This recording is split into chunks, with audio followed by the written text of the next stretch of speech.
Class है। Vitamins के बारे में समझते हैं कि विटामिन्स कैसे वैज्ञानिकों को पता चला, कौन कौन से विटामिन्स होते हैं। यहां से 1900 का जो समय पीरियड है 1900, इससे पहले वैज्ञानिक ये मानते थे कि जितनी भी बीमारियां होती है वो वातावरण के बाहरी कारक जो होते हैं उनसे प्रभावित होकर होती है। जैसे जीवाणु हो गए, विषाणु हो गए, इनके वजह से जो है बीमारियां होती है। लेकिन 1900 के बाद जब वैज्ञानिकों को यह पता चला कि इनके अलावा हमारे शरीर में अगर पोषक तत्वों की कमी हो जाए तो उसके वजह से भी बीमारियां होती है। अब पोषक तत्वों में ही एक पोषक तत्व है जिसका नाम है विटामिन। अब विटामिन यहां पे है। अब विटामिन जो होता है आप पढ़ते हो तो ए भी होता है, B B C D E F G H I J K. अब के विटामिन होता है, ई विटामिन होता है, डी होता है, बी होता, सी होता है, बी में बहुत सारे विटामिन आते हैं, B9 B12 तक। ए होता है। आपने एफ विटामिन का नाम नहीं सुना होगा, जी का नहीं सुना होगा, एच का नहीं सुना होगा। तो इनका विटामिन से क्या लेना देना है, ये क्यों नहीं है और ये के क्यों है, इन सब चीजों को हम आज समझेंगे। तो विटामिन जो होते हैं हमारे शरीर को बहुत सारी बीमारियों से बचाते हैं, रक्षा करते हैं। अब विटामिन ए का नाम जो है जब वैज्ञानिकों ने खोज करना चालू किया तो एक विटामिन सबसे पहले जो उनको मिला जिसका नाम था रेटिनॉल, तो उन लोगों ने इसको रेटिनॉल बोला। तब तक पता चला कि दूसरी विटामिन आ गई, तीसरी विटामिन आ गई, ऐसे बहुत सारे विटामिन मिलते गए। तो उसका एक सीरीज अल्फाबेट से वैज्ञानिकों ने रख दिया और वो अल्फाबेट में रेटिनॉल को क्या बोला गया, विटामिन ए। अब रेटिनॉल जो है ये साइंटिफिक लैंग्वेज है, मींस वैज्ञानिक भाषा है, और विटामिन ए जो है ये बोलचाल की भाषा है। अब जब दवाई बनती है तो उसको रेटिनॉल को ही बोला जाता है। जो वैज्ञानिक समझते हैं, जो लैब में बनाते हैं या डॉक्टर समझते हैं तो वो रेटिनॉल ही समझते हैं। बोलचाल के आम भाषा में उसको विटामिन ए बोला जाता है। अब जैसे सी है तो इसको एस्कॉर्बिक एसिड बोला जाता है वैज्ञानिकों के भाषा में, और लोकल भाषा में इसको सी बोला जाता है। डी जो है इसको कैल्सीफेरॉल बोला जाता है वैज्ञानिक भाषा में, और लोकल भाषा में इसको विटामिन डी।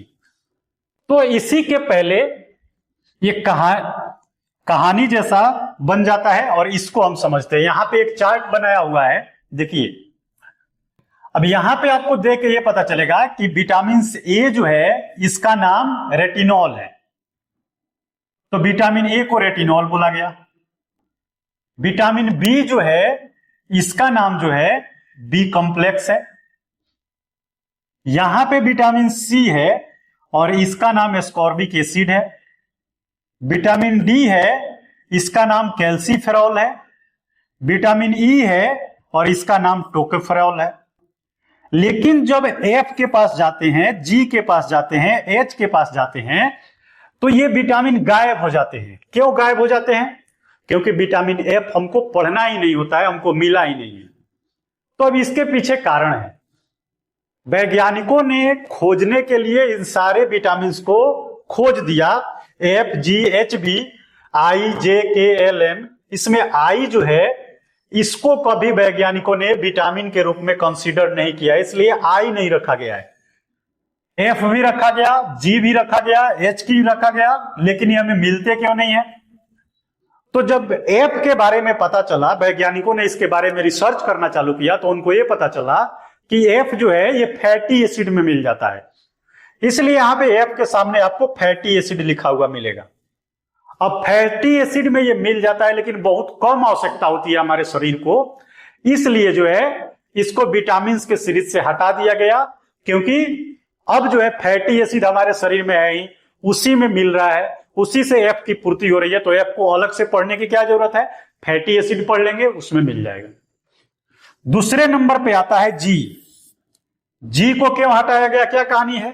तो जब बी कॉम्प्लेक्स के बारे में डिटेल स्टडी किया गया, विस्तृत जानकारी लिया गया, तब पता चला कि B2 जो होता है जिसको राइबोफ्लेविन बोलते हैं, ये सेम टू सेम जी वाला है, मीन्स जिसको हम लोग जी बोल रहे हैं वही B2 है राइबोफ्लेविन में।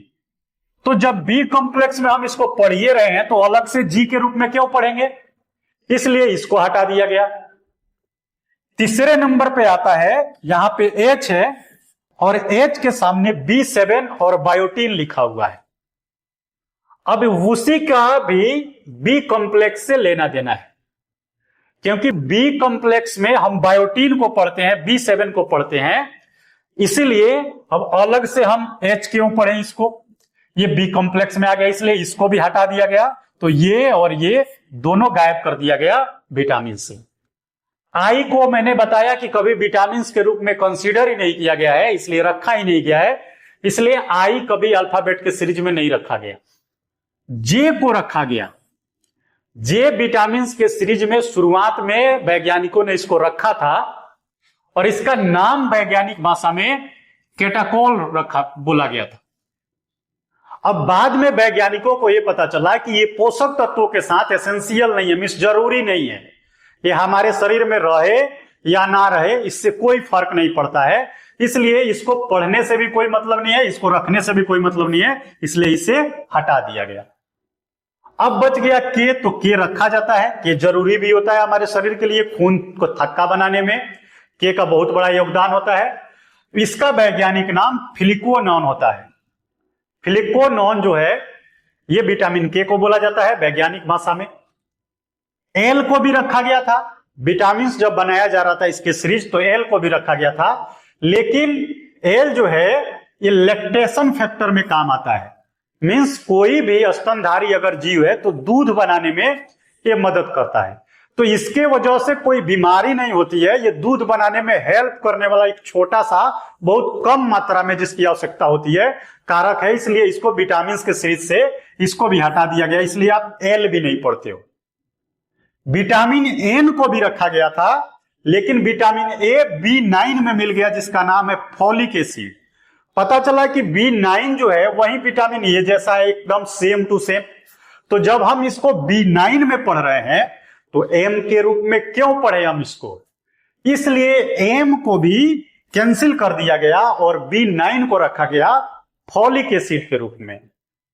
तो देखिए इस तरह से आपका विटामिन की जो शुरुआत होती है ए से तो होती है और एम तक जाती है, लेकिन बीच में बहुत सारे जो है अल्फाबेट गायब इसलिए हो जाते हैं क्योंकि या तो वो बी कॉम्प्लेक्स में चले गए, नहीं तो उनकी कम आवश्यकता होने के कारण वैज्ञानिकों ने उसको विटामिन सीरीज से बाहर निकाल दिया, इसलिए आप के तक पढ़